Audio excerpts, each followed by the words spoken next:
जब आप प्रॉफिट के पीछे भागना शुरू करोगे तब आप जिस चीज़ को लूज़ करोगे वो स्केलेबिलिटी है। स्केलेबिलिटी का मतलब क्या है? ग्रोथ। जब भी ग्रोथ होनी है तो क्या होना है? एक्सपेंसेस होने हैं। आपने कुछ बैड इन्वेस्टमेंट्स करनी है, कुछ सही इन्वेस्टमेंट्स करनी है, और आपका लॉस होगा ही होगा। लॉस नहीं भी हो, एक्सपेंस तो होंगे। जैसे ही एक्सपेंस होंगे आपका नेट प्रॉफिट नीचे जाएगा। अगर आप सिर्फ प्रॉफिट को कंसिडर करो, आपका बिजनेस कंटिन्यूसली ग्रो कर रहा है। जिस दिन आप ये सोचोगे कि यार मुझे इसको ग्रो नहीं करना, ये जिस लेवल पे है मैं इसी लेवल से खुश हूँ, उस दिन से आप पैसे लेके घर जाना स्टार्ट कर सकते हो।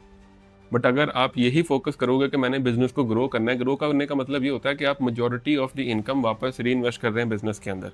आपका बिजनेस ग्रो हो रहा होता है लेकिन आपके पास टेक होम प्रॉफिट नहीं होता। आप एग्जांपल ले लो, दुनिया की जितनी बड़ी कंपनीज हैं, उबर ले लो, तलाबात ले लो, करीम ले लो, सारी कंपनीज क्या कहती हैं? अमेजोन इटसेल्फ कहती है हम लॉस मेकिंग कंपनी है।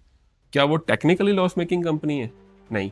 वो लॉस मेकिंग का मतलब ये होता है कि आज अमेजोन 40 कंट्रीज में काम कर रहा है, अगले साल वो 42 में करेगा। वो अगले 2 कंट्रीज को लॉन्च करने के लिए जितने पैसे उन्होंने इन्वेस्ट किए, तो उन्होंने अपने रेवेन्यू में से, अपने प्रॉफिट में से इन्वेस्ट किए, या फिर उन्होंने बाहर से कुछ पैसे लेके भी इन्वेस्ट किए, तो उनके एक्सपेंसेस उनके प्रॉफिट से ज़्यादा हैं, इसलिए वो कहते हैं कि हम लोग लॉस मेकिंग कंपनी है। लेकिन अगर वो कंपनी ये डिसाइड कर ले कि हमने बस जितना है उतना ही है, हम लोगों ने फर्दर ग्रो नहीं करना, हमने एक और फैक्ट्री नहीं लगानी, हमने और किसी कंट्री में नहीं जाना, तो उसी दिन वो प्रॉफिट मेकिंग कंपनी बन जाएंगे। तो जो ये सेइंग है कि प्रॉफिट इज द एनिमी, उसका मतलब ये नहीं होता कि वो टेक्निकली एनिमी है, उसका मतलब ये होता है कि वो आपकी स्केलेबिलिटी का एनिमी है।